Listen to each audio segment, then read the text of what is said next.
Section 4.4, Curve Sketching, page 1. So we're going to have numerous parts that we're going to find to help us sketch the graph of some function.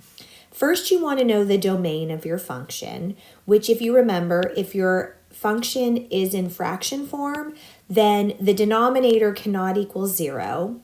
Or if your function has a radical and it's an even root, such as a square root, a fourth root, a 16th root, then we can only take radicals of positive numbers and 0.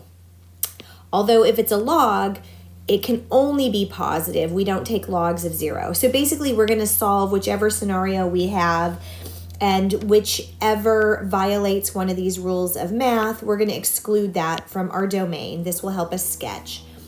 Next, finding your x and y intercepts will be really important.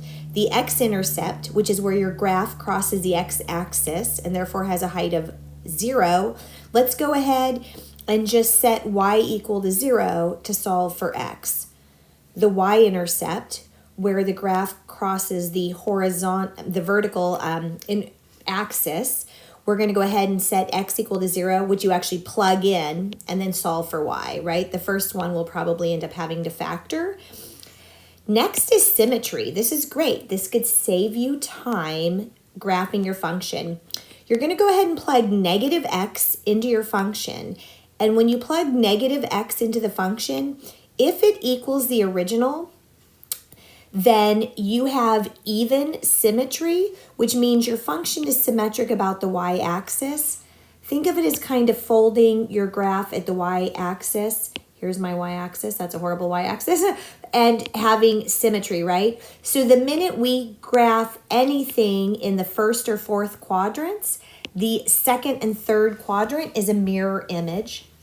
But if when you plugged negative x in and simplified and it was the equivalent of the exact opposite of the original function, then it's an odd function, and symmetry is about the origin. This one's kind of funky. You're rotating 180 degrees. Basically, whatever happens in the first quadrant rotates to the second and to the third quadrant. And so you have this kind of shifted over image. And so it'll really help you that once you graph any points in the first quadrant, you can graph their inverse, I want to say, in the third quadrant.